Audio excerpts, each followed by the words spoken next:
Hello friends, this is SP Singh and welcome to Smarter Everyday. प्यारे दोस्तों, बात करेंगे BEd fourth semester. According to Kanpur university में BEd fourth semester का जो पेपर फर्स्ट है आपका, यह है 28 जुलाई को आपका एग्जाम लगा हुआ है। कब लगा है? 28 जुलाई को। पेपर कितने बजे से होगा? पेपर आपका 1 बजे से लेकर के 2:30 बजे तक होगा, यानी 1.5 घंटे का पेपर है। पेपर आपका ऑब्जेक्टिव टाइप होगा, ठीक है। इतनी बात आप सभी को पता है।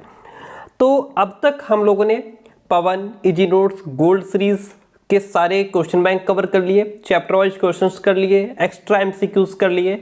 अब last time BEd fourth semester की पेपर फर्स्ट की यह आज आपकी लास्ट क्लास होगी, ठीक है, जिसमें हम लोग चारों पेपर की चारों यूनिट कवर करेंगे। कह सकते हैं कि यह आपका फुल बुक रिवीजन रहेगा, जिसमें यह जो हमारा 1 लीनियर कंटेंट है ये हम लोग कवर करने वाले हैं।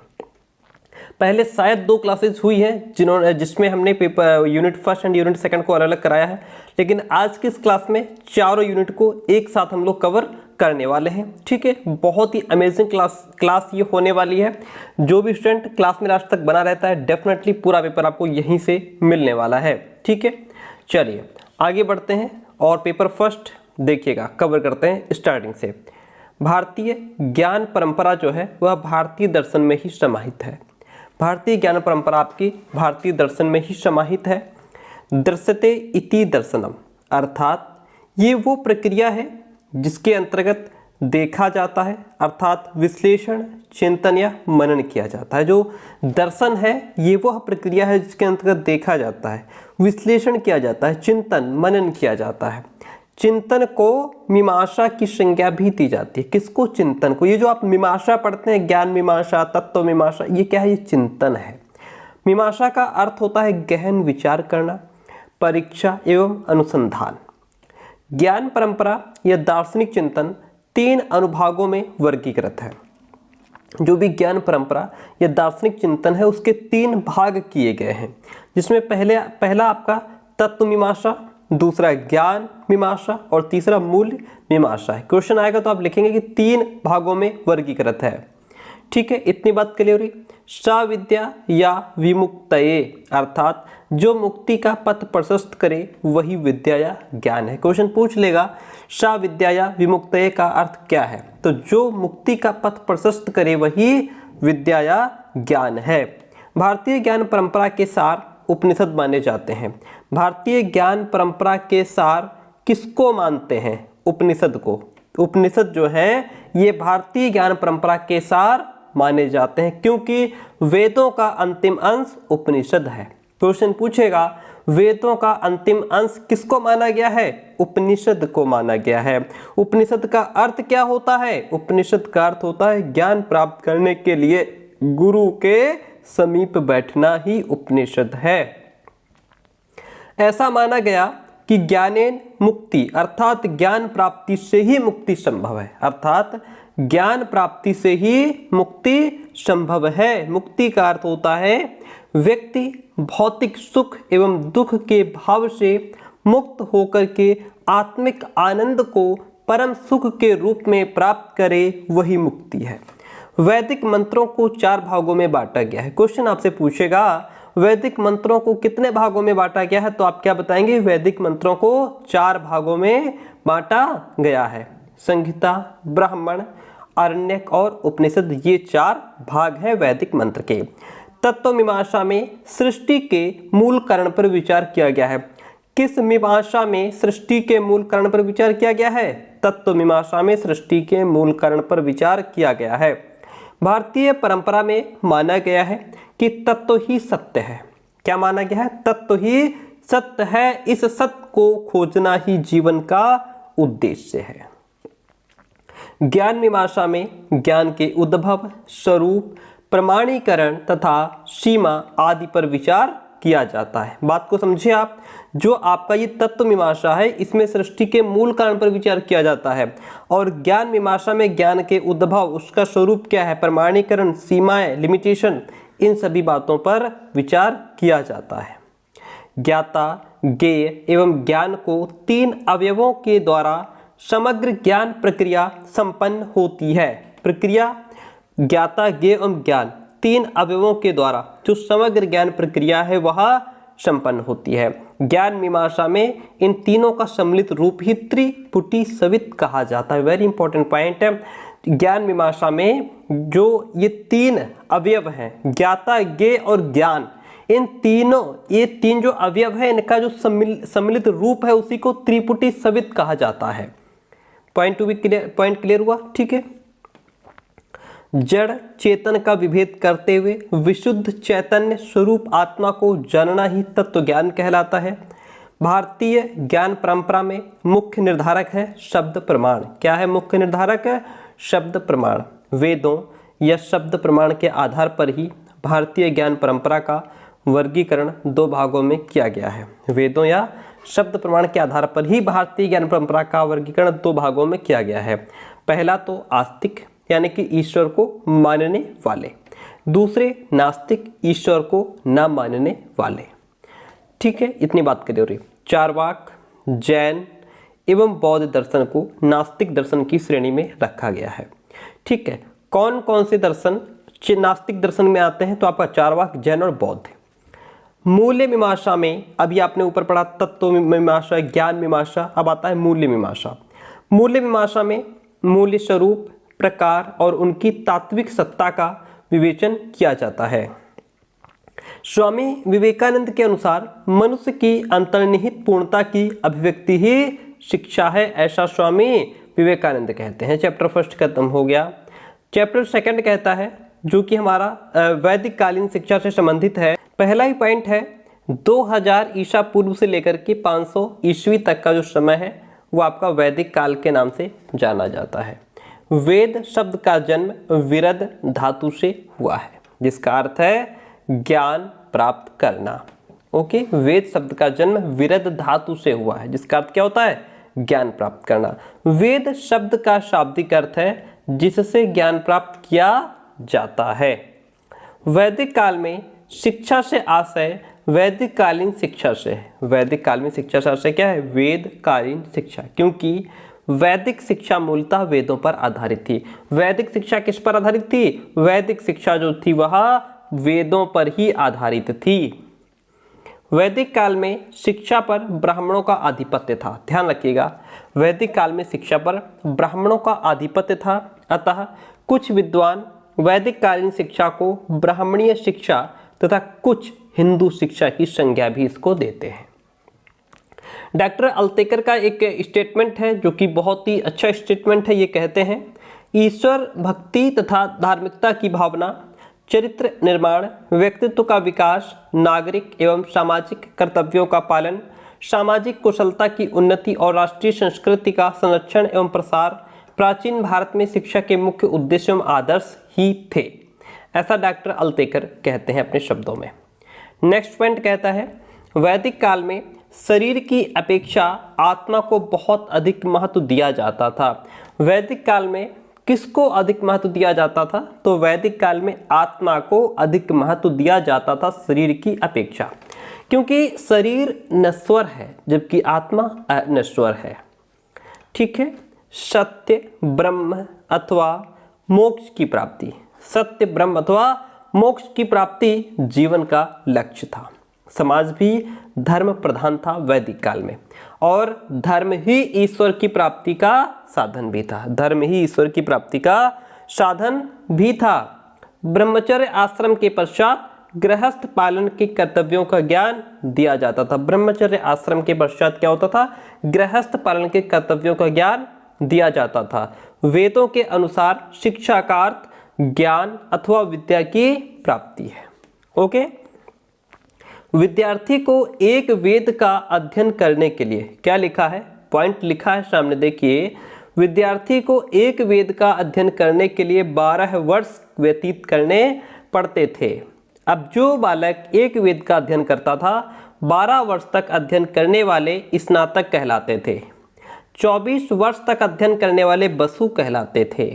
36 वर्ष तक अध्ययन करने वाले रुद्र कहलाते थे।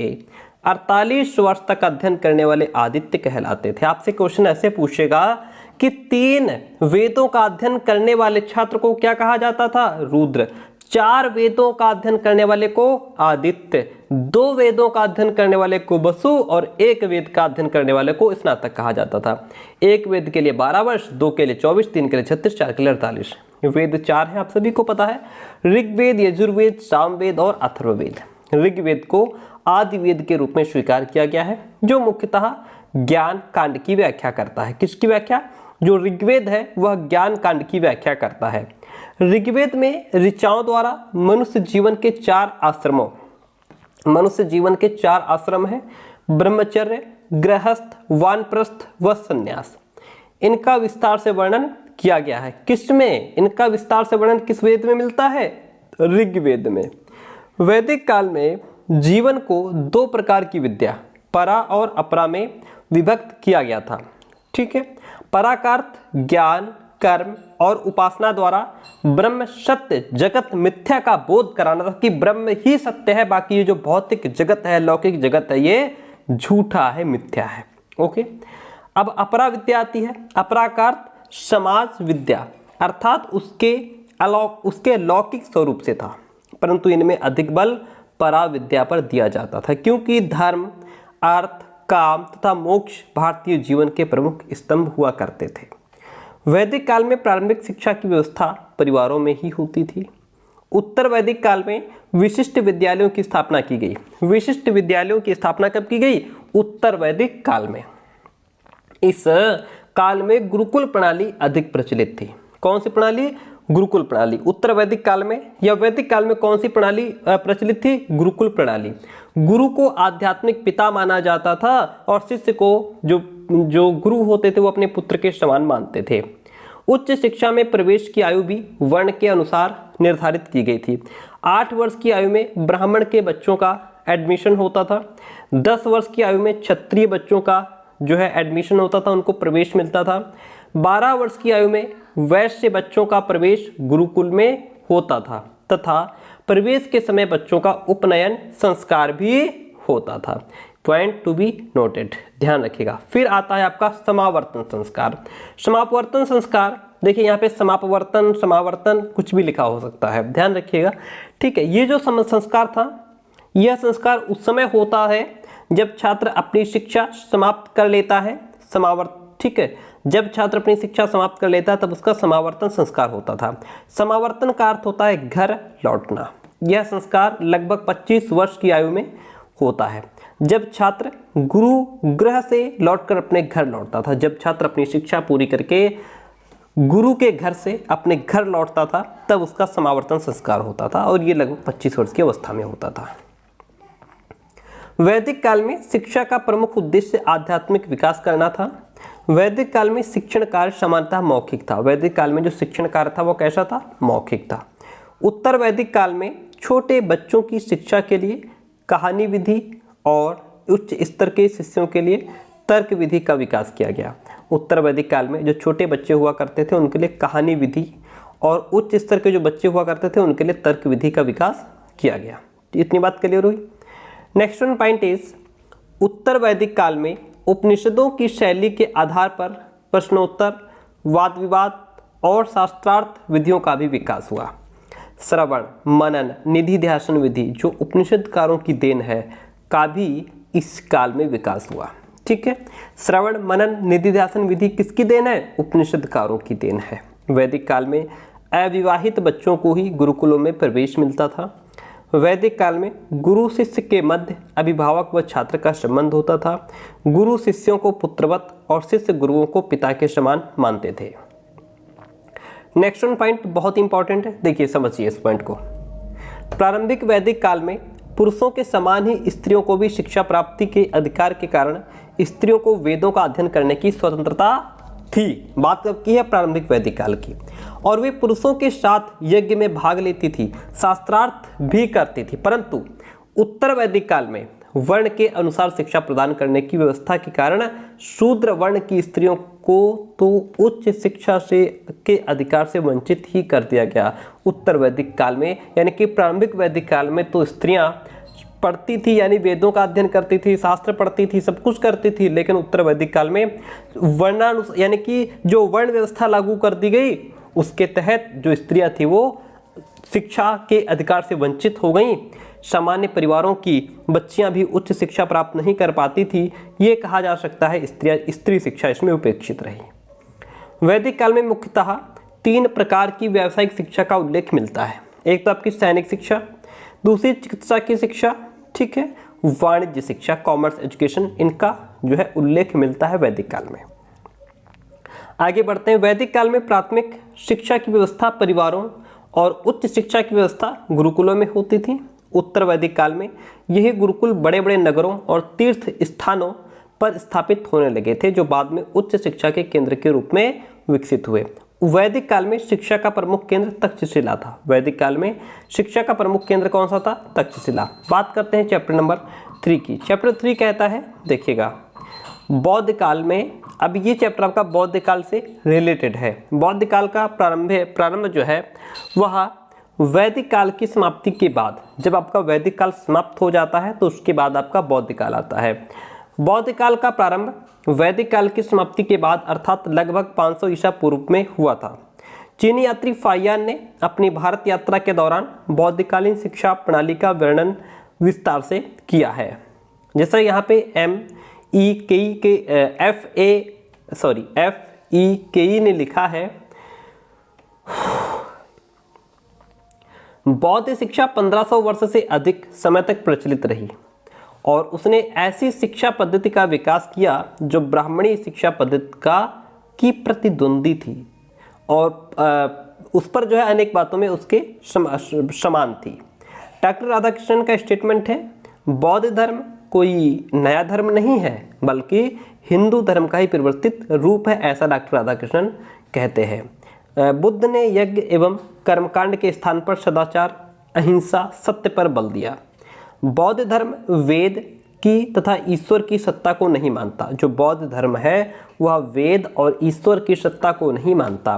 बौद्ध धर्म जातिवाद का प्रबल विरोधी था। बौद्ध शिक्षा प्रणाली में शिक्षा से तात्पर्य बौद्ध मठों एवं विहारों में चलने वाली शिक्षा से लिया जाता था। बौद्ध धर्म के अनुसार जीवन में दुख ही दुख है और इन दुखों को समझना और दुखों को दूर करने के उपायों का उपयोग करना ही बोध है और वास्तव में यही बौद्ध दर्शन की शिक्षा भी है।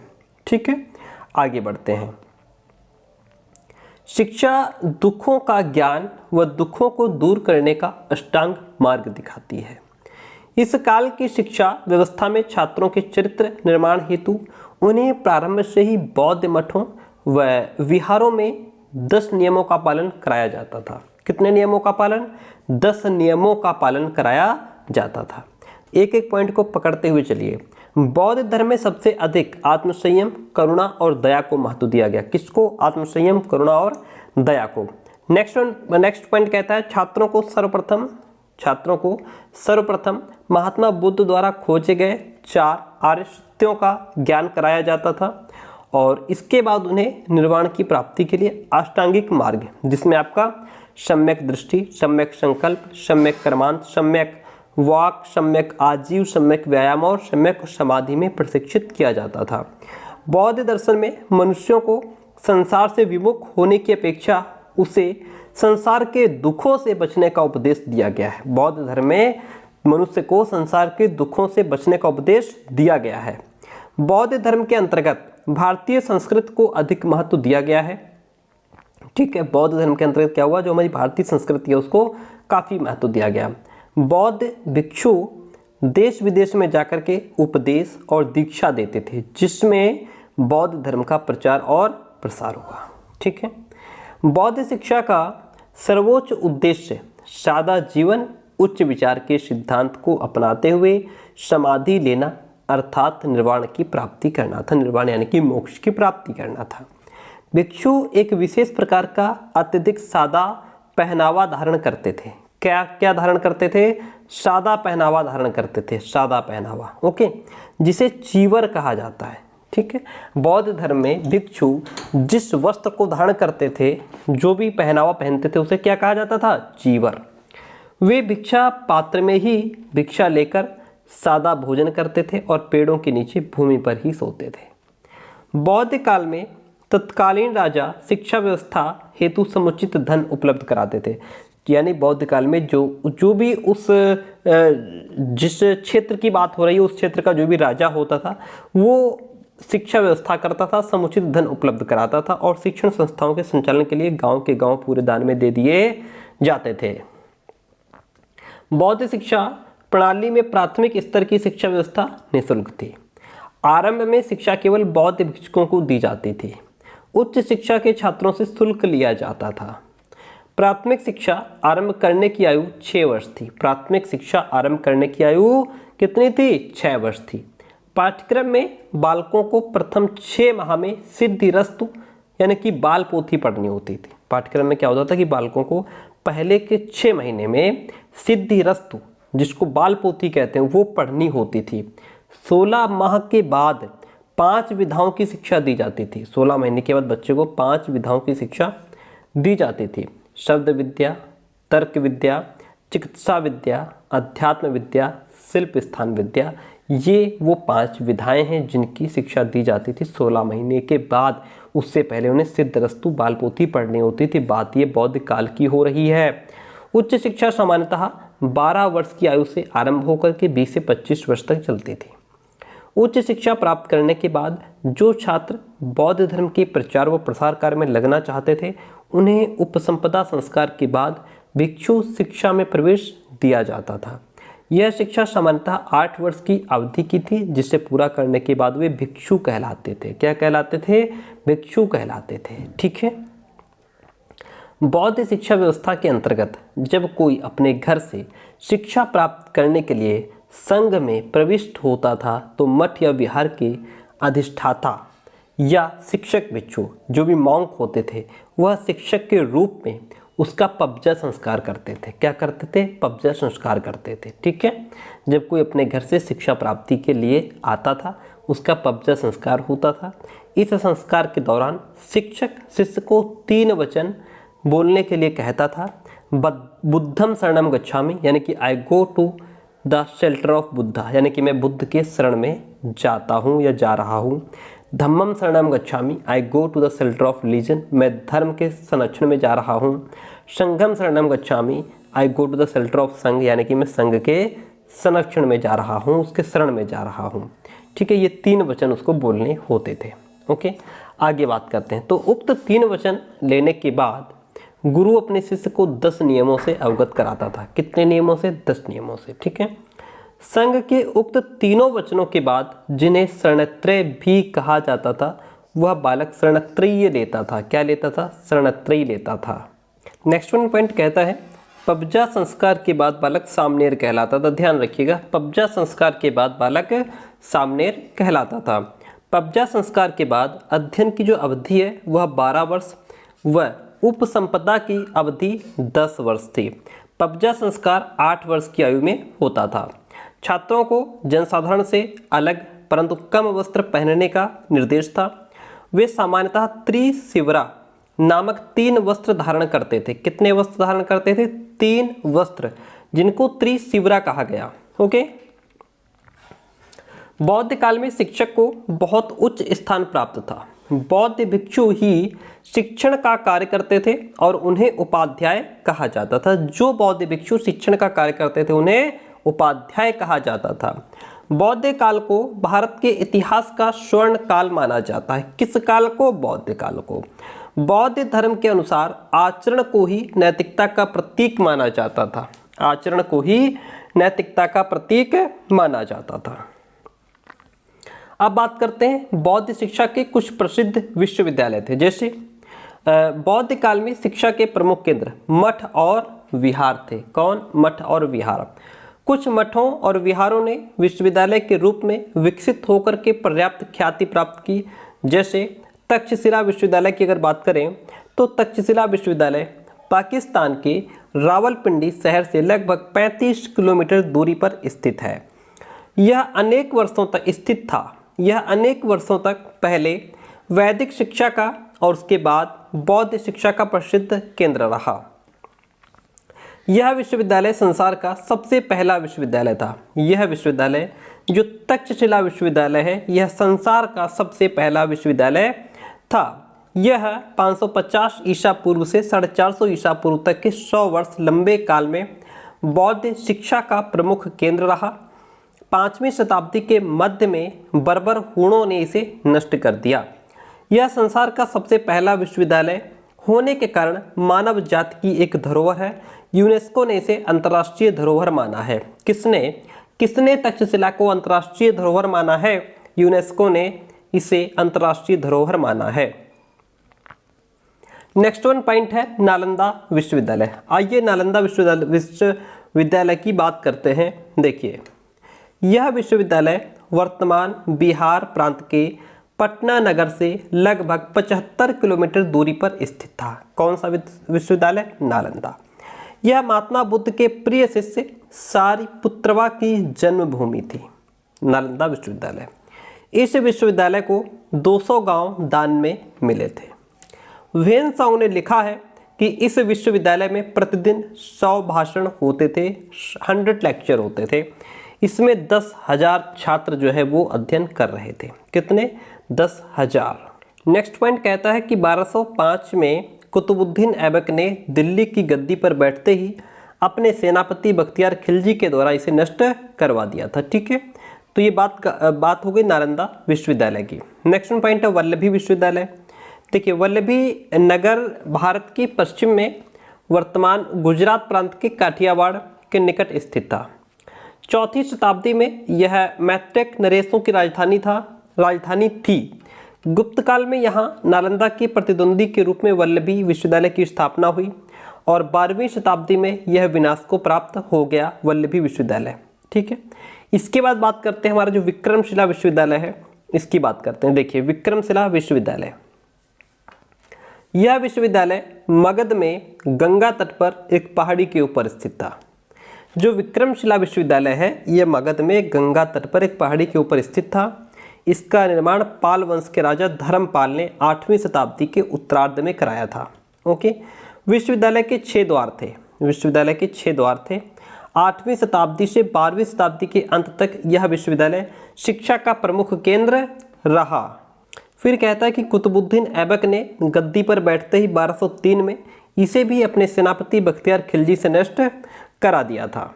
अब बात करते हैं चैप्टर नंबर 4 की। चैप्टर 4 कहता है कि इतिहासकारों के अनुसार 8वीं शताब्दी में ही भारत की असीमित संपत्ति से आकृष्ट होकर के मुसलमानों ने इस देश पर आक्रमण शुरू कर दिए थे, परंतु ये आक्रमण महमूद गजनी के समय में अपनी चरम सीमा पर पहुंच गए, जिसने सन 1000 ईस्वी से 1026 ईस्वी तक भारत पर लगभग 17 आक्रमण किए। कितने? लगभग 17 आक्रमण किए।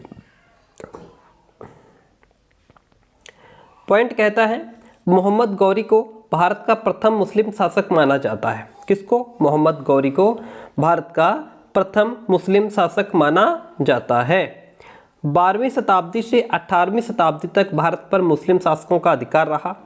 सन 1192 में तराइन के द्वितीय युद्ध में पृथ्वीराज चौहान को हरा करके मोहम्मद गौरी ने भारत में मुस्लिम शासन की स्थापना की।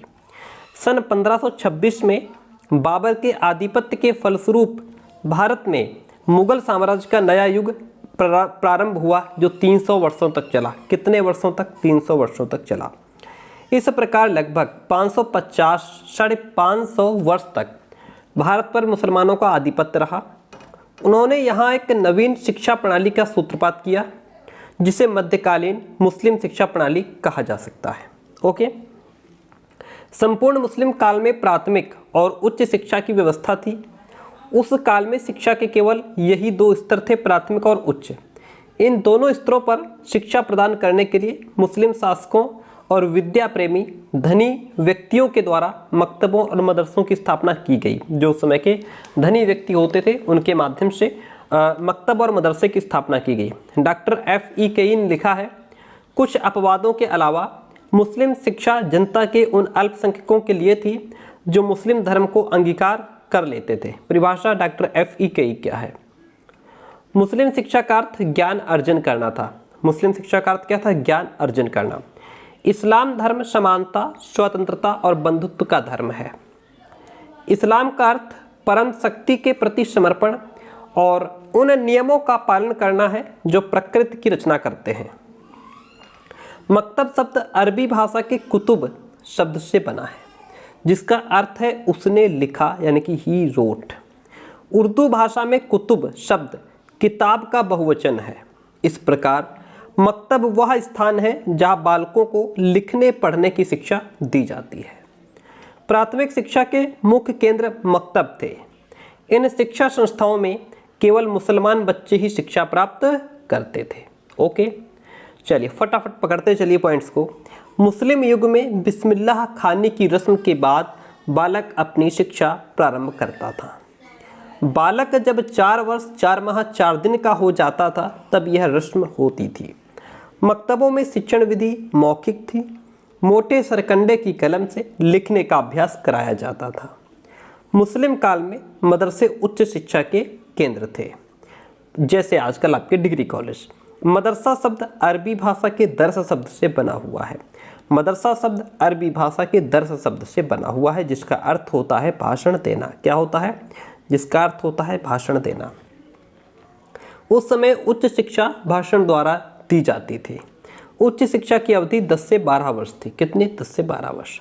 मुन्नार मिल्डल के शब्दों में उच्च शिक्षा की संस्थाओं में पढ़ने और लिखने को मौखिक शिक्षण विधियों से श्रेष्ठतर स्थान प्रदान किया जाता था। ठीक है, आगे बढ़ते हैं नेक्स्ट पॉइंट की तरफ। खानकाह भी प्रारंभिक शिक्षा के केंद्र हुआ करते थे। खानकाहों की भांति दरगाहें भी प्राथमिक शिक्षा के केंद्र थे मुस्लिम काल में। ठीक है, कुरान स्कूल में केवल कुरान की शिक्षा दी जाती थी। जो कुरान स्कूल होते थे उनमें सिर्फ कुरान पढ़ाई जाते थे। मुस्लिम शासन काल में फारसी स्कूल उच्च शिक्षा के ऐसे केंद्र थे जिनमें मुख्य रूप से फारसी भाषा और मुस्लिम संस्कृति की शिक्षा दी जाती थी। मुस्लिम शासन काल में फारसी राजभाषा थी। ध्यान रखिएगा, मुस्लिम शासन काल में फारसी जो है वह राजभाषा थी। इस्लाम धर्म के अनुसार इस्लाम का प्रचार प्रसार करना प्रत्येक मुसलमान का प्रथम कर्तव्य था। प्रथम कर्तव्य। आगे बढ़ते हैं नेक्स्ट पॉइंट की तरफ। क्वेश्चन पॉइंट कहता है, डॉक्टर यूसुफ हुसैन के अनुसार मुस्लिम शिक्षा प्राप्त करने वाले व्यक्ति धर्म की पृष्ठभूमि में बोलते और विचार करते थे। मोहम्मद साहब ने ज्ञान को अमृत बताया था। ज्ञान को अमृत किसने बताया? मोहम्मद साहब ने, और कहा था कि ज्ञान ही निजाम अर्थात मुक्ति का साधन है।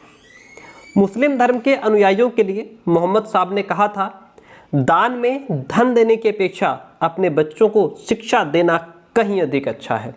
छात्रों के कलम की स्याही शहीदों के खून से भी अधिक पवित्र है। ये बात आपके मोहम्मद साहब कहते हैं।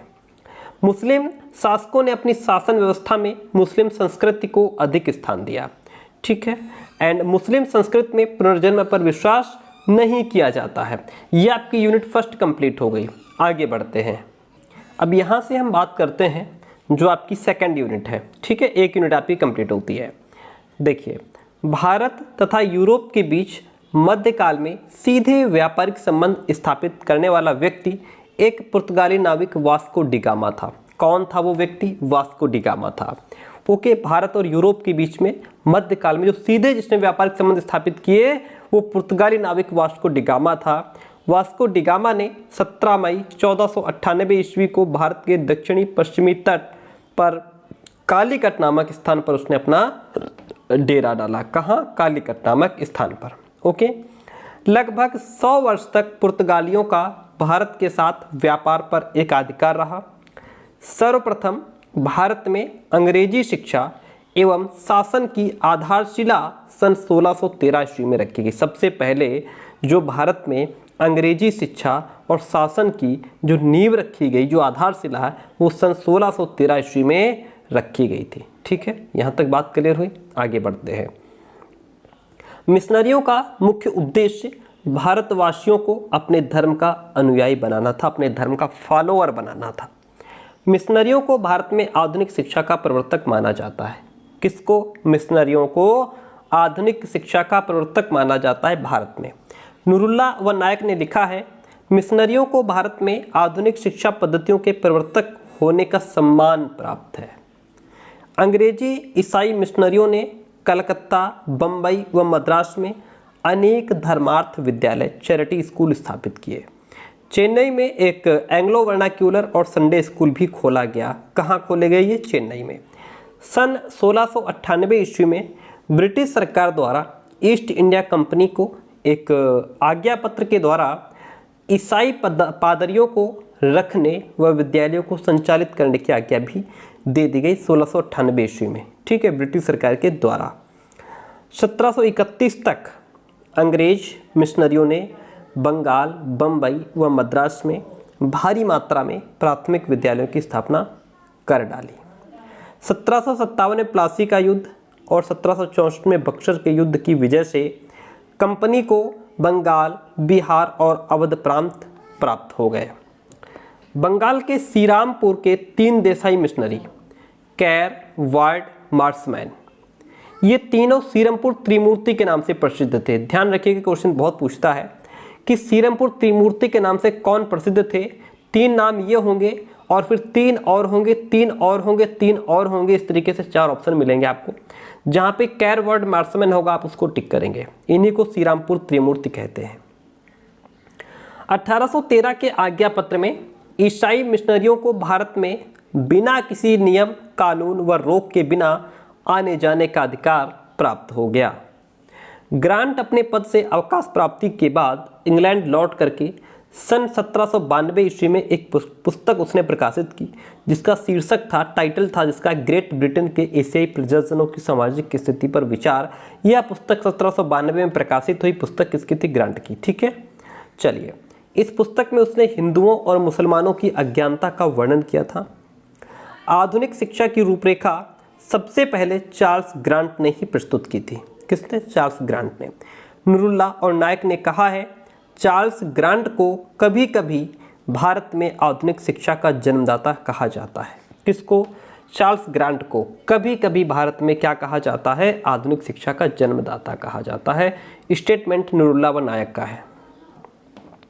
बहुत important point. Next one point कहता है, सन 1791 में चार्ल्स ग्रांट द्वारा भारतीयों को शैक्षिक व सामाजिक दुर्दशा पर एक पुस्तक ग्रेट ब्रिटेन के एशियाई नागरिकों की सामाजिक स्थिति व अवलोकन लिखी।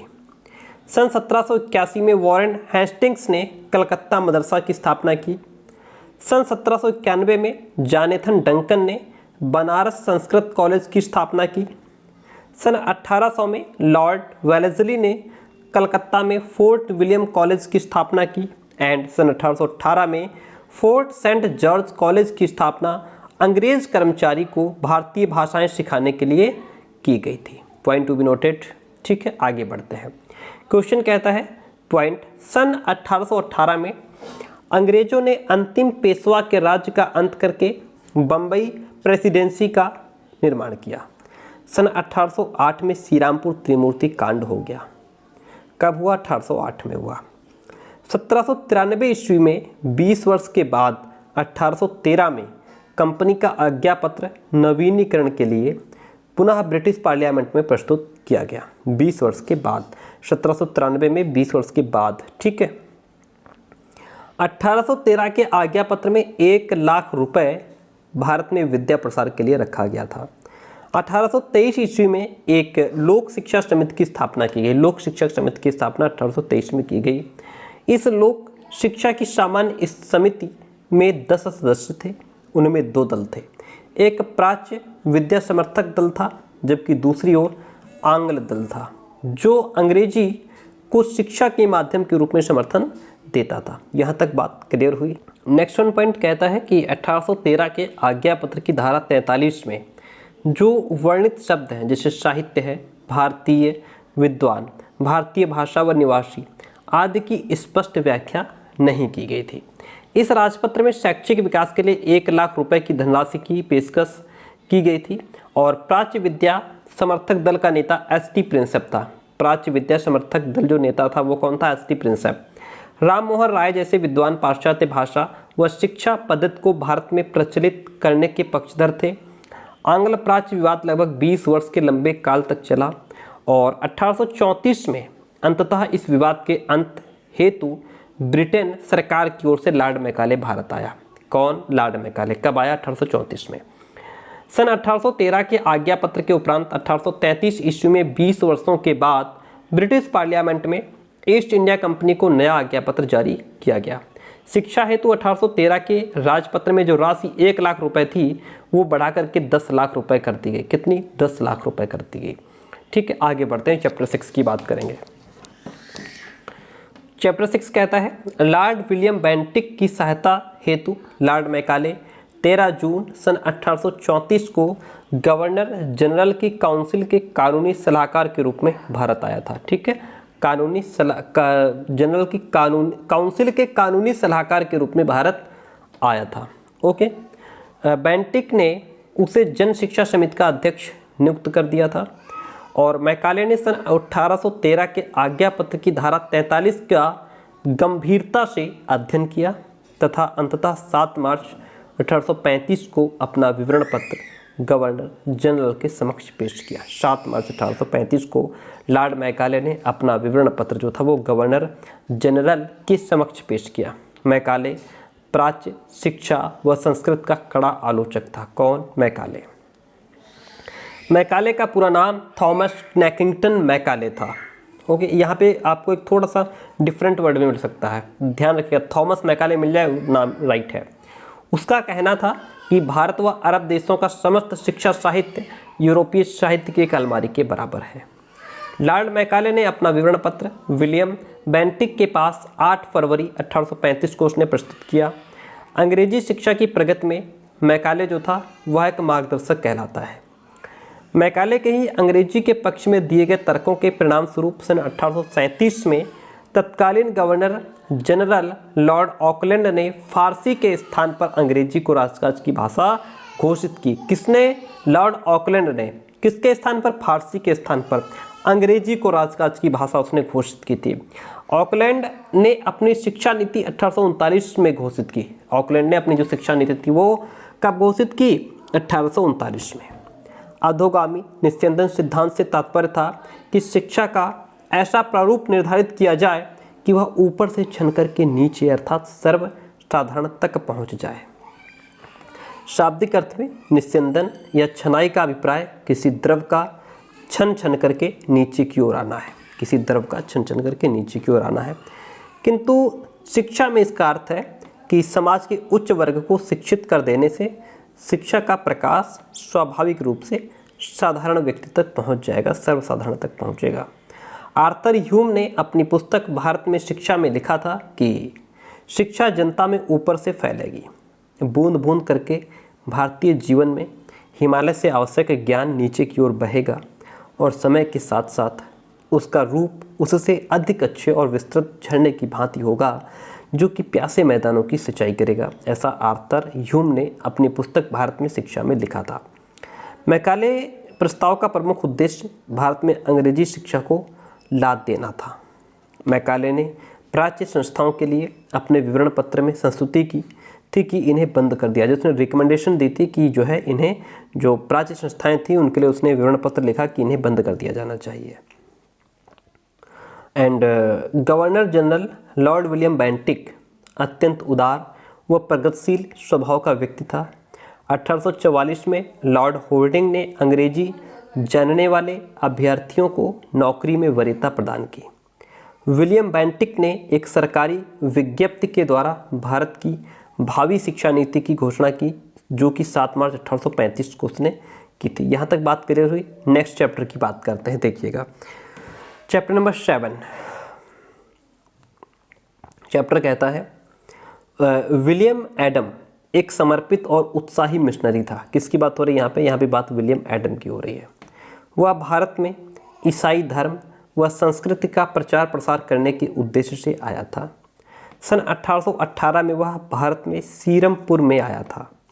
उसने बंगाल व संस्कृत का अध्ययन किया। किसने बंगाल और संस्कृत का अध्ययन किया? विलियम एडम ने।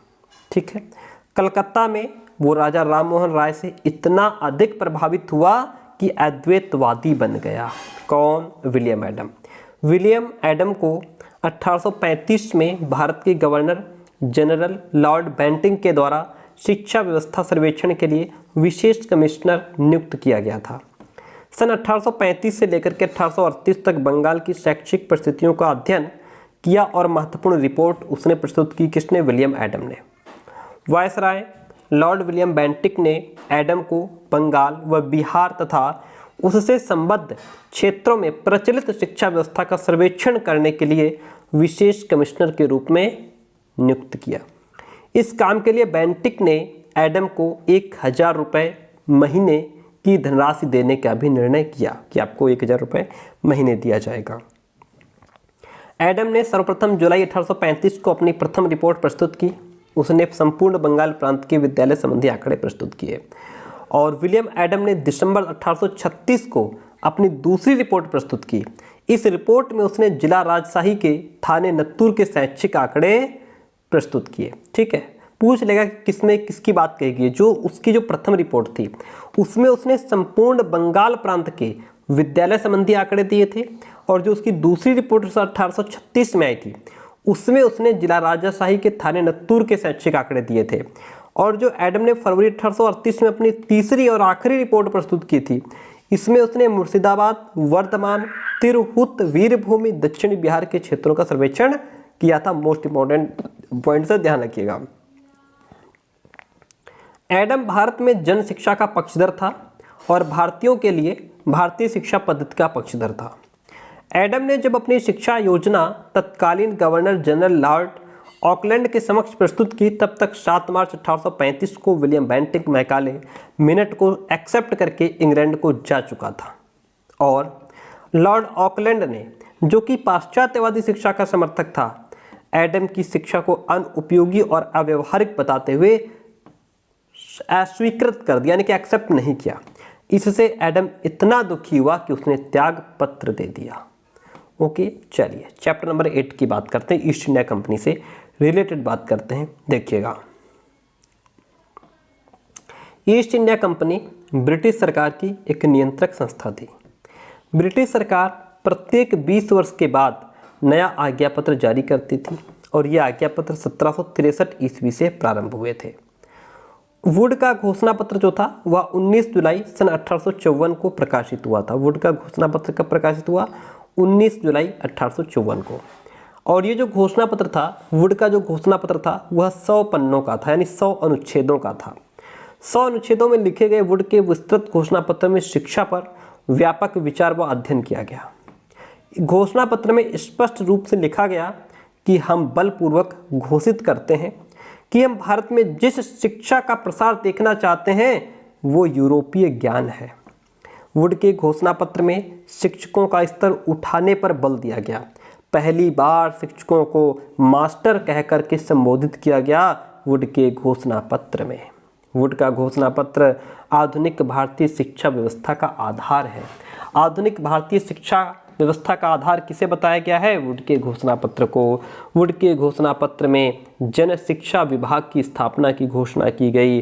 भारत में आधुनिक शिक्षा का बीजारोपण सन 1813 ईस्वी के चार्टर से हुआ। शिक्षा नीति सन 1854 चार्ल्स वुड ने तैयार की थी। क्या शिक्षा नीति 1854 जो है वो चार्ल्स वुड ने तैयार की थी। भारत में सर्वप्रथम जन शिक्षा विभागों की स्थापना प्रांतों के मुख्यालयों पर की गई थी और वुड के घोषणा पत्र में जन शिक्षा का सिद्धांत भी अपनाया गया था। ओके, चैप्टर नंबर 9 की बात करेंगे। देखिए, लॉर्ड रिपन ने 3 फरवरी सन 1882 को भारतीय शिक्षा आयोग का गठन किया। भारतीय शिक्षा आयोग का गठन कब किया गया? 3 फरवरी 1882 को। किसने की? लॉर्ड रिपन ने। सर विलियम हंटर इसके अध्यक्ष थे और 20 सदस्यीय आयोग का गठन, यानी कि ये जो आयोग था इसमें 20 सदस्य थे जिसमें 7 सदस्य भारतीय थे। इस आयोग को हंटर कमीशन या भारतीय शिक्षा आयोग 1882 भी कहा जाता है। भारतीय शिक्षा आयोग की नियुक्ति का मुख्य उद्देश्य सन 1854 में घोषित वुड के घोषणा पत्र की समीक्षा करना था। पंजाब विश्वविद्यालय की स्थापना सन 1882 में हुई। इलाहाबाद विश्वविद्यालय की स्थापना 1887 में हुई। 1904 में लॉर्ड कर्जन ने नवीन शिक्षा नीति की घोषणा की। सन 1880 में बाल गंगाधर तिलक ने फर्ग्यूसन कॉलेज की स्थापना की। सन 1886 में लाहौर में दयानंद एंग्लो वैदिक कॉलेज की स्थापना आर्य समाज के द्वारा की गई। ठीक है, पॉइंट टू बी नोटेड। एक एक पॉइंट को रट लेंगे आप। सन 1898 में श्रीमती एनी बेसेंट ने बनारस में सेंट्रल हिंदू कॉलेज की स्थापना की। प्राथमिक शिक्षा को स्थानीय निकायों को सौंपने का सुझाव वुड डिस्पैच ने दिया था। माध्यमिक स्तर के पाठ्यक्रम को आ और बा वर्ग में विभाजित करने का सुझाव भी हंटर कमीशन का है। हंटर आयोग के प्रतिवेदन में कुल 600 पन्ने थे। कितने पन्ने थे? 600 पन्ने थे। ठीक है, यहाँ तक आपकी 2 यूनिट कंप्लीट होती हैं। चलते हैं नेक्स्ट यूनिट की तरफ। तो अब आगे बात करते हैं जो हमारा यूनिट 3 और 4 है, इसको डिस्कस करते हैं। आइए समझते हैं चैप्टर 10 को। देखिए, लॉर्ड कर्जन ने भारत के गवर्नर जनरल के रूप में सन 1898 में कार्यभार संभाला था। कब संभाला था? लॉर्ड कर्जन ने भारत के गवर्नर जनरल के रूप में सन 1898 में कार्यभार संभाला था। वह प्रतिभाशाली व्यक्ति, कुशल राजनीतिज्ञ और कर्तव्यपरायण शासक था। कौन? Lord Curzon. वह अंग्रेजी का उतना ही धुरंधर विद्वान था जितना कि मैकाले था। तो इस संबंध में A.N. बसु ने लिखा है, क्या लिखा है कि कर्जन स्वभाव के उदार एवं निरंकुश शासक और प्रशिक्षण के कारण कठोर शासन में अविचलन विश्वास रखने वाला कठोर साम्राज्यवादी था, ऐसा A.N. बसु कहते हैं। कर्जन के शब्दों में लिखा है कि जब मैं भारत आया तब शिक्षा संबंधी सुधार उन कार्यों में से मेरे समक्ष उपस्थित हुआ जिसका प्रशासकीय पुनर्संगठन के किसी भी कार्यक्रम में प्रमुख स्थान होना उचित प्रतीत होता है। लॉर्ड कर्जन ने सन 1901 में शिमला शिक्षा सम्मेलन का आयोजन किया। शिमला शिक्षा सम्मेलन का आयोजन 1901 में लॉर्ड कर्जन ने किया। शिमला शिक्षा सम्मेलन में कर्जन ने भारतीयों के एक भी प्रतिनिधि को इसमें स्थान नहीं दिया। शिमला शिक्षा सम्मेलन कर्जन के सभापतित्व में 15 दिन हुआ और उसमें शिक्षा संबंधी 150 प्रस्तावों को सर्वसम्मति से निश्चित किया गया। कितने? 150 प्रस्ताव पास हुए। लंदन विश्वविद्यालय का सन 1898 में पुनर्संगठन हुआ। लॉर्ड कर्जन ने भारत के सभी विश्वविद्यालयों का संगठन लंदन विश्वविद्यालय को आदर्श मान करके किया, लंदन विश्वविद्यालय को आधार मान करके किया। लॉर्ड कर्जन ने 27 जनवरी सन 1902 को भारतीय विश्वविद्यालय आयोग की नियुक्ति की। भारतीय विश्वविद्यालय आयोग की नियुक्ति लॉर्ड कर्जन ने 27 जनवरी 1902 को की। लॉर्ड कर्जन की सरकार ने भारतीय विश्वविद्यालय आयोग के सुझावों और सिफारिशों के आधार पर एक विधेयक तैयार किया।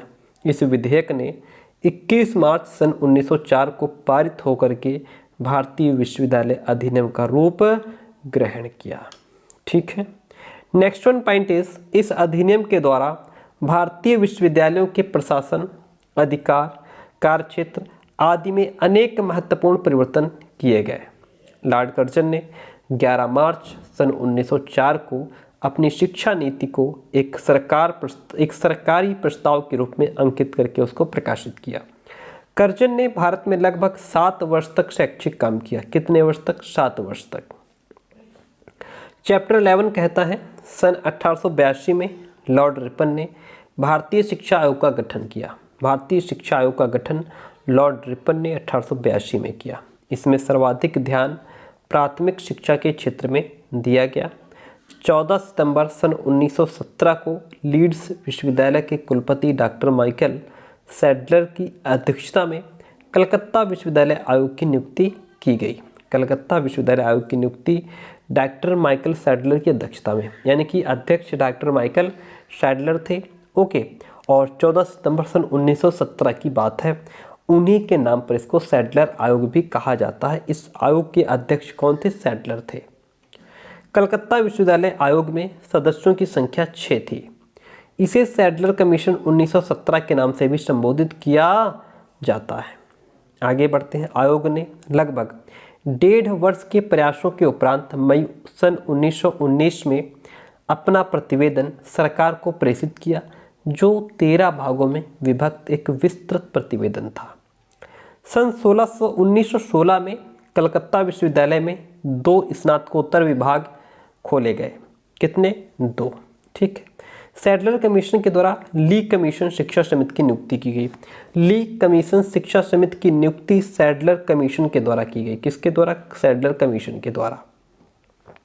आइए आगे बात करते हैं चैप्टर 12 की, इसको समझते हैं।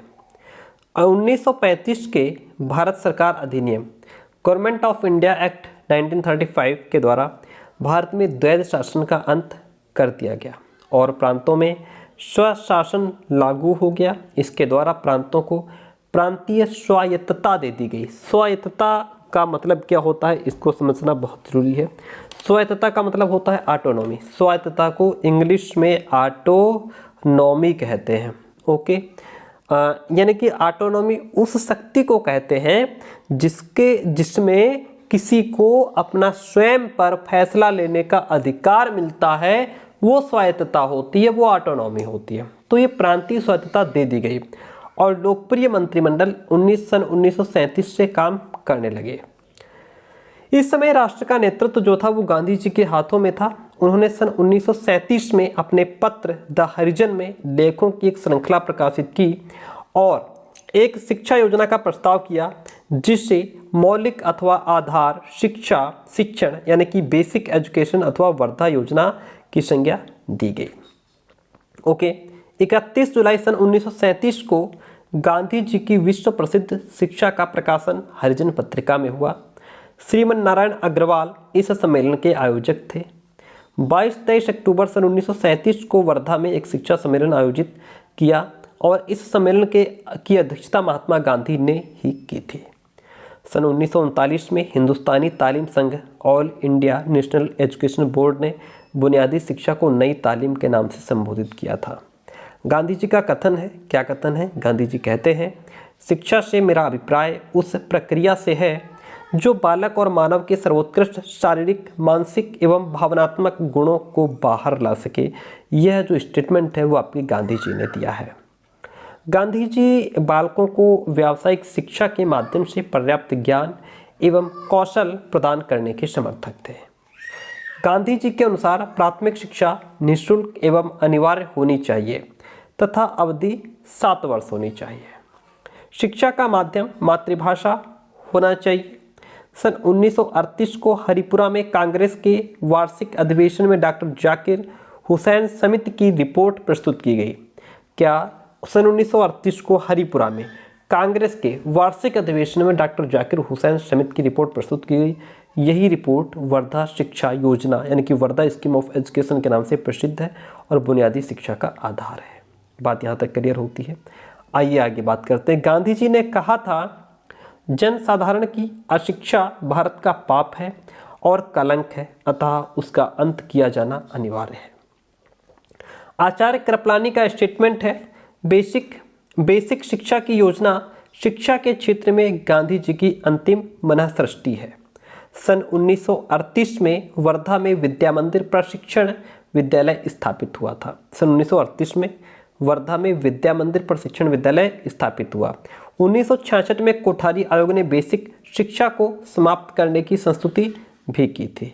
आगे बढ़ते हैं, चैप्टर 13 यहाँ से आपका शुरू होता है, इसको समझते हैं। देखिए, केंद्रीय शिक्षा सलाहकार बोर्ड के अध्यक्ष सर जॉन सार्जेंट ने शिक्षा से संबंधित जो रिपोर्ट प्रस्तुत की उसे सार्जेंट योजना 1944 तथा युद्धोत्तर शिक्षा विकास योजना यानी कि पोस्ट वॉर एजुकेशन स्कीम के नाम से जाना जाता है। जो केंद्रीय शिक्षा सलाहकार बोर्ड के अध्यक्ष सर जॉन सार्जेंट हैं, उन्होंने शिक्षा से संबंधित जो रिपोर्ट प्रस्तुत की उसे सार्जेंट योजना 1944 और युद्धोत्तर शिक्षा विकास योजना के नाम से जाना जाता है। सर जॉन सार्जेंट की अध्यक्षता में केंद्रीय शिक्षा सलाहकार बोर्ड ने तत्कालीन शिक्षा व्यवस्था का अध्ययन करके कॉन्क्लूजन के रूप में यानी निष्कर्ष के रूप में 12 खंडों में लिखित अपना प्रतिवेदन 1944 में प्रस्तुत किया। कब? 1944 में। ओके, इस रिपोर्ट में प्राथमिक शिक्षा से लेकर के उच्च शिक्षा तक प्रत्येक स्तर पर प्रतिवेदन प्रस्तुत किए गए। इसमें स्पष्ट किया गया था कि योजना को पूर्ण करने में लगभग 40 वर्ष का समय लगेगा और लगभग 313 करोड़ रुपए का खर्च आएगा। पहली बार किसी शिक्षा नीति के सुझावों में पूर्व प्राथमिक स्तर को सम्मिलित किया गया और वह थी सार्जेंट रिपोर्ट।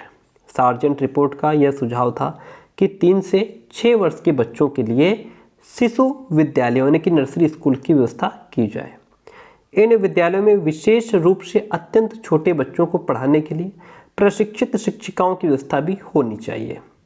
सार्जेंट प्रतिवेदन में शिक्षा के इंटरमीडिएट स्तर को समाप्त करके, ध्यान दीजिएगा, सार्जेंट प्रतिवेदन में, किसमें? सार्जेंट प्रतिवेदन में शिक्षा के इंटरमीडिएट स्तर को समाप्त करके उसके प्रथम वर्ष कक्षा 11 को माध्यमिक शिक्षा में जोड़ने और द्वितीय वर्ष यानी कि कक्षा 12 को स्नातक शिक्षा में जोड़ने का सुझाव दिया गया और इस प्रकार माध्यमिक शिक्षा को प्राथमिक तथा उच्च शिक्षा के मध्य की एक कड़ी बना दिया गया। यह ब्रिटिश भारत की पहली शिक्षा योजना थी जिसे तत्कालीन भारतीय आवश्यकताओं के अनुकूल बनाया गया था। इस योजना की अनुशंसा से प्रभावित होकर के सन 1945 में पॉलिटेक्निक शिक्षा कार्यालय यानी कि ब्यूरो ऑफ पॉलिटेक्निक एजुकेशन की स्थापना की गई। कब? 1945 में। और इसी से प्रभावित होकर के 1946 में विश्वविद्यालय अनुदान समिति की स्थापना भी की गई थी। आइए आगे बढ़ते हैं और यहाँ से शुरू होती है हमारी यूनिट नंबर 4। ओके, जो यूनिट ज़्यादा इंपॉर्टेंट है वहाँ से ज़्यादा पॉइंट्स निकाले गए हैं, जो यूनिट जहाँ से क्वेश्चंस कम पूछे जाते हैं उससे उस तरीके से क्वेश्चंस निकाले गए हैं। ठीक है, चलिए आगे बढ़ते हैं। चैप्टर 14 है हमारा एंड यूनिट आपकी 4th है।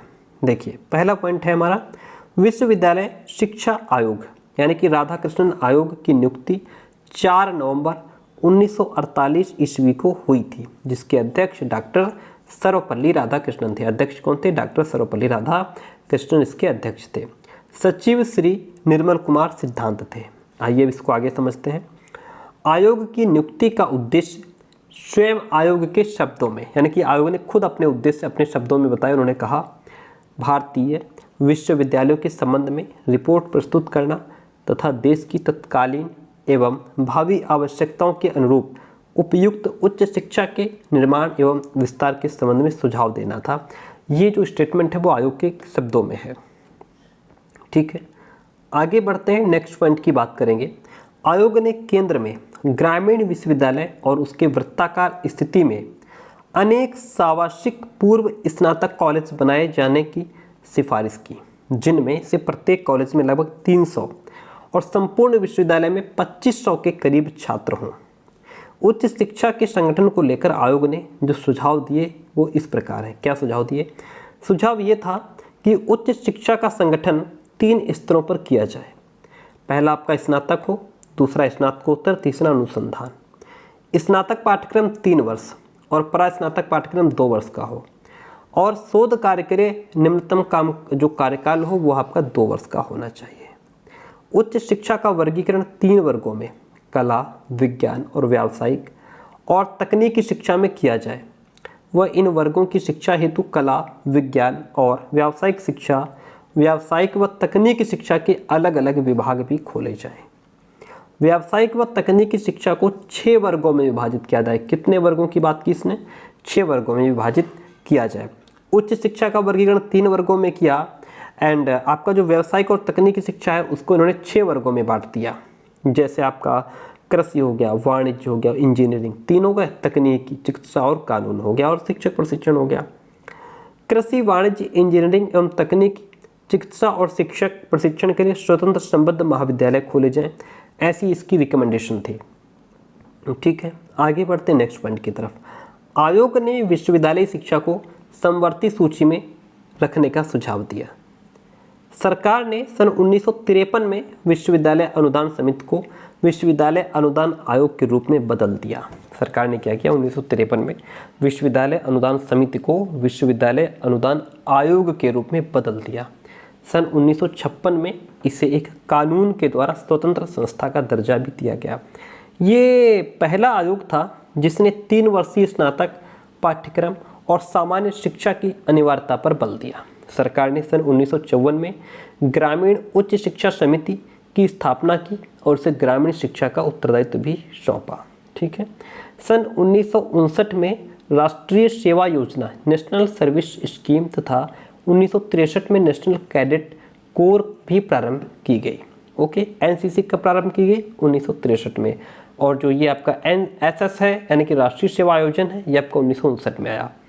ओके, आगे बात करते हैं चैप्टर 15 की। ये आपका माध्यमिक शिक्षा आयोग यानी कि मुदालिर कमीशन से संबंधित है।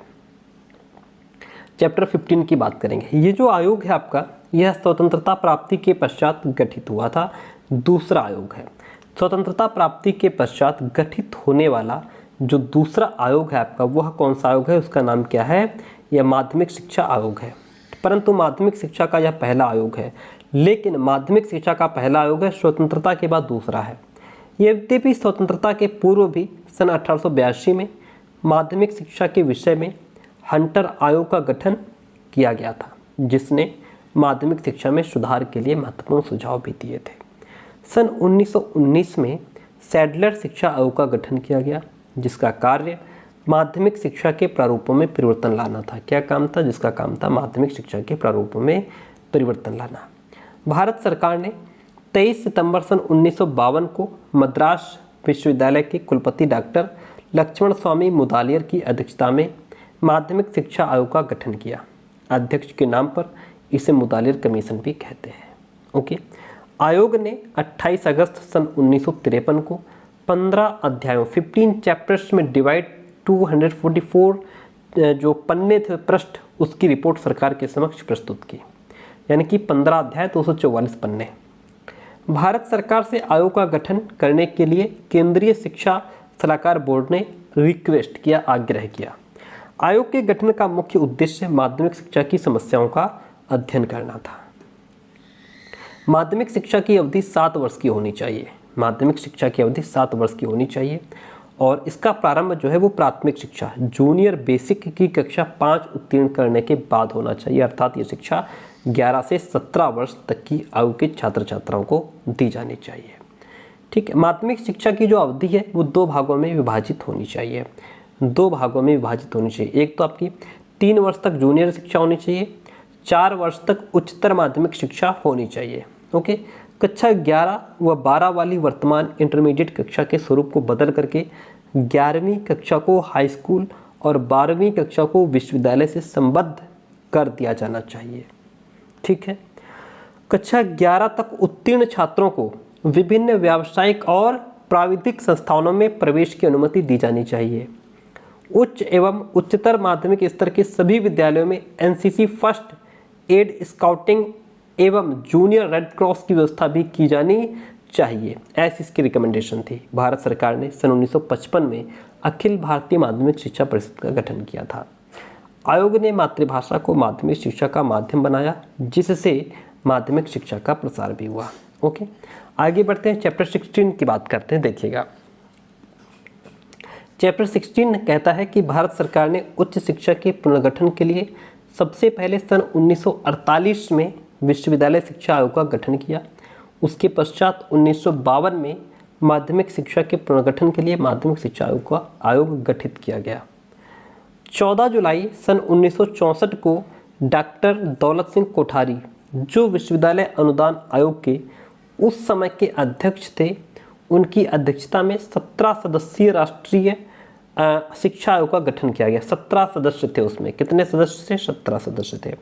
इसके व्यापक उद्देश्य, स्वरूप और महत्व के आधार पर इसे शिक्षा आयोग 1964-66 के नाम से जाना जाता है। इस आयोग को इसके अध्यक्ष के नाम पर डॉक्टर दौलत सिंह कोठारी आयोग भी कहा जाता है। आयोग में कुल 17 सदस्य थे, जिनमें 11 भारतीय, 6 विदेशी शिक्षा विशेषज्ञ भी शामिल थे। आयोग ने शिक्षा को राष्ट्र के विकास का मूल आधार मानते हुए राष्ट्र के परिप्रेक्ष्य में शिक्षा के 5 उद्देश्य, लक्ष्य अथवा कार्य निश्चित किए और इन्हें पंचमुखी कार्यक्रम की संज्ञा दी। आयोग के गठन का सर्वप्रमुख उद्देश्य शिक्षा द्वारा उत्पादन में वृद्धि करना था। क्या था? शिक्षा द्वारा उत्पादन में वृद्धि करना। इस आयोग ने भारत सरकार को राष्ट्रीय शिक्षा के प्रारूप को विकसित करने का सुझाव भी दिया था। आयोग ने अपने कार्यक्षेत्र की व्यापकता को ध्यान में रखते हुए 13 कार्यदल, टास्क फोर्सेस और 7 कार्य समितियों यानी कि वर्किंग ग्रुप्स का संगठन किया, जिन्होंने 21 महीने तक शिक्षा के सभी क्षेत्रों के संबंध में सभी प्रकार की सूचनाएं कलेक्ट करने का काम किया। कोठारी आयोग ने 29 जून सन 1966 को अपना प्रतिवेदन शिक्षा एवं राष्ट्रीय प्रगति सरकार को भेजा। किसको? शिक्षा एवं राष्ट्रीय प्रगति सरकार को भेजा। यह प्रतिवेदन 692 पृष्ठों का एक बड़ा ही दस्तावेज है, जो 3 खंडों में विभाजित है। प्रथम खंड में 6 अध्याय हैं। आयोग का सुझाव था कि कक्षा 1 से कक्षा 8 तक प्राथमिक शिक्षा के 2 स्तर बना दिए जाएं। पहले भाग में कक्षा 1 से 5 तक और दूसरे भाग में कक्षा 6 से 8 तक होने चाहिए। ओके, आयोग का सुझाव था कि विश्वविद्यालयों के प्रशासन तंत्र का भी पुनर्गठन करके 50% सदस्य विश्वविद्यालय के प्रतिनिधि व 50% बाहरी सदस्य रखे जाने चाहिए। कार्यकारिणी परिषद में 15 से 20 सदस्य हों और कुलपति कौन हो? इसका अध्यक्ष। प्राथमिक शिक्षा का व्यावसायीकरण किया जाए और 20 वर्ष के अंदर माध्यमिक स्तर पर 25% व उच्च माध्यमिक स्तर पर 50% छात्रों को व्यावसायिक वर्ग में लाया जाए। आगे बढ़ते हैं नेक्स्ट पॉइंट। सामान्य शिक्षा की अवधि 10 वर्ष की होनी चाहिए और इसमें प्राथमिक और निम्न माध्यमिक शिक्षा को सम्मिलित किया जाना चाहिए। एक पॉइंट बहुत इंपॉर्टेंट लिखा है, जब ऐसे क्वेश्चंस पूछे जाएंगे तो आप बहुत कंफ्यूज हो जाएंगे। प्राथमिक शिक्षा की अवधि 7 से 8 वर्ष हो और इसे 4 या 5 वर्ष की निम्न प्राथमिक शिक्षा, 3 वर्ष की उच्च प्राथमिक शिक्षा में विभक्त किया जाए। निम्न माध्यमिक स्तर पर छात्रों को 2 प्रकार की शिक्षा दी जानी चाहिए। पहली 2 या 3 वर्ष की सामान्य शिक्षा, दूसरी 1 से 3 वर्ष की व्यावसायिक शिक्षा दी जानी चाहिए। आयोग ने राष्ट्र के परिप्रेक्ष्य में शिक्षा का एक मुखी कार्यक्रम निश्चित किया। कितना? एक मुखी जो है, आयोग ने राष्ट्र के परिप्रेक्ष्य में शिक्षा का एक मुखी कार्यक्रम भी निश्चित किया। शिक्षा आयोग ने बजट का 6% शिक्षा पर व्यय करने का सुझाव दिया था। शिक्षा आयोग ने माध्यमिक शिक्षा को 70% छात्रों के लिए पूर्ण शिक्षा अनुमानित किया था। वरिष्ठ विश्वविद्यालयों की स्थापना का सुझाव शिक्षा आयोग ने दिया था। किसने दिया था? जो है वरिष्ठ जो विश्वविद्यालय हैं उनकी स्थापना का सुझाव शिक्षा आयोग 1964-66 ने ही दिया था। अब बात करते हैं हम लोग चैप्टर नंबर 17 के। आइए चैप्टर 17 की बात कर लेते हैं। देखिएगा, चैप्टर कहता है, जब राजीव गांधी प्रधानमंत्री बने तो उन्होंने शिक्षा के क्षेत्र में आंदोलनकारी कदम उठाए। सर्वप्रथम सरकार ने तत्कालीन शिक्षा का सर्वेक्षण कराया और उसे शिक्षा की चुनौती नीति संबंधी परिप्रेक्ष्य की challenge of education policy perspective नाम से अगस्त 1983 में प्रकाशित किया। इस दस्तावेज में भारतीय शिक्षा की 1951 से 83 तक की प्रगति का सांख्यिकीय विवरण, उसकी उपलब्धियां व असफलताओं का लेखा जोखा और गुण दोषों का विवेचन भी किया गया है। केंद्रीय सरकार ने राज्यों द्वारा प्राप्त सुझावों के आधार पर एक राष्ट्रीय शिक्षा नीति तैयार की और उसे संसद के बजट अधिवेशन 1986 में प्रस्तुत किया था। संसद में राष्ट्रीय शिक्षा नीति पर विचार विमर्श सन 1968 में प्रारंभ हुआ। कब हुआ? 1968 में राष्ट्रीय शिक्षा नीति पर विचार विमर्श आरंभ हुआ। संसद में पास होने के बाद इसको मई 1986 में प्रकाशित किया गया। ओके, इतनी बात क्लियर हुई। ये भारत की पहली शिक्षा नीति है जिसमें नीति के साथ उसके क्रियान्वयन की पूर्ण योजना भी प्रस्तुत की गई और उन्हें प्राप्त करने हेतु पर्याप्त संसाधन भी जुटाए गए। राष्ट्रीय शिक्षा नीति 1986 का जो दस्तावेज है वो 12 भागों में विभाजित है। कितने भागों में? 12 भागों में विभाजित है। नवोदय विद्यालय की स्थापना पूर्व प्रधानमंत्री स्वर्गीय राजीव गांधी द्वारा नई शिक्षा नीति के तहत 1986 से प्रारंभ की गई। नवंबर 2000 में भारत सरकार ने सर्व शिक्षा अभियान को प्रारंभ किया। राष्ट्रीय शिक्षा नीति 1986 घोषित हो जाने के बाद 87-88 में भारत सरकार द्वारा प्राथमिक शिक्षा को अनिवार्य और निःशुल्क बनाने के लिए ऑपरेशन ब्लैक बोर्ड नाम से एक नवीन योजना प्रारंभ की गई थी। ठीक है। सन 1979 में ब्रिटेन में सबसे पहले मुक्त विश्वविद्यालय की स्थापना की गई। सबसे पहले मुक्त विश्वविद्यालय की स्थापना ब्रिटेन में सन 1979 में की गई। भारत में प्रथम खुले विश्वविद्यालय की स्थापना सन 1982 में आंध्र प्रदेश में की गई थी। सन 1985 में इंदिरा गांधी राष्ट्रीय मुक्त विश्वविद्यालय की स्थापना की गई। भारत में अब तक 10 मुक्त विश्वविद्यालय खोले जा चुके हैं। कितने? 10। उस वर्ष 1990 में भारत सरकार द्वारा राष्ट्रीय शिक्षा नीति में सुधार के लिए आचार्य राममूर्ति की अध्यक्षता में राममूर्ति समिति का गठन किया गया। भारत सरकार ने सन 1992 में राष्ट्रीय शिक्षा नीति 1986 में संशोधन करने के साथ साथ उसकी कार्ययोजना में भी कुछ संशोधन किए और उसे कार्ययोजना 1992 के नाम से प्रकाशित किया। कार्ययोजना 1986 पूरे 24 भागों में विभाजित थी। कार्ययोजना 1992 को 23 भागों में विभाजित किया गया है। शिक्षा में जवाबदेही की संकल्पना सर्वप्रथम राष्ट्रीय शिक्षा नीति 1986 में प्रस्तुत की गई। किसमें? 1986 में। राष्ट्रीय शिक्षा नीति पूरे देश में 10+2+3 शैक्षिक ढांचे को अपनाने का सुझाव दिया गया और नई राष्ट्रीय शिक्षा नीति 1986 के अंतर्गत प्रारंभिक शिक्षा को अनिवार्य तथा निःशुल्क बनाने के लिए ऑपरेशन ब्लैक बोर्ड योजना निर्मित की गई। प्रारंभ में ब्लैक बोर्ड योजना प्राथमिक स्तर के विद्यालयों में सुधार हेतु बनाई गई थी एंड ब्लैक बोर्ड योजना को उच्च प्राथमिक स्तर पर सन 1992 में लागू किया गया। अब आपका लास्ट चैप्टर बचता है यानी कि एनईपी 2020 बचती है। आइए इससे रिलेटेड पॉइंट्स को डिस्कस करते हैं एनईपी 2020 तक, ठीक है। एंड आप सभी को बेस्ट ऑफ लक कि आपका एग्ज़ाम बहुत अच्छा हो। आप लोग फर्स्ट सेमेस्टर से हमारे साथ जुड़े हुए हैं एंड आपका बीएड बहुत अच्छा निकल गया और जो भी एग्ज़ाम है आपके बहुत अच्छे होंगे, ठीक है। तो वीडियो को लाइक, चैनल को सब्सक्राइब जरूर कीजिएगा एंड आगे बढ़ते हैं। एनईपी 2020 की बात करेंगे। राष्ट्रीय शिक्षा नीति 2020 नेशनल एजुकेशन पॉलिसी 2020 को भारत सरकार के द्वारा 29 जुलाई 2020 को केंद्रीय मंत्रिमंडल के द्वारा मंजूरी दी गई। इस नीति के द्वारा विद्यालय और उच्च शिक्षा दोनों क्षेत्रों में बड़े पैमाने पर रूपांतरकारी सुधार के रास्ते खोल गए हैं या खोल दिए गए हैं।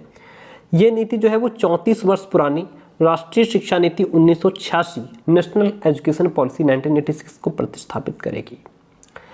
इस राष्ट्रीय शिक्षा नीति में भारत द्वारा 2015 में अपनाए गए सतत विकास एजेंडा 2030 के लक्ष्य 4 सतत विकास लक्ष्य 4 यानी SDG 4 में परिलक्षित वैश्विक शिक्षा विकास के एजेंडे को अपनाया गया है, जिसके अनुसार विश्व में 2030 तक सभी के लिए समावेशी और समान गुणवत्ता युक्त शिक्षा सुनिश्चित करने और जीवन पर्यंत शिक्षा के अवसरों को बढ़ावा दिए जाने के लक्ष्य को ध्यान में भी रखा गया है।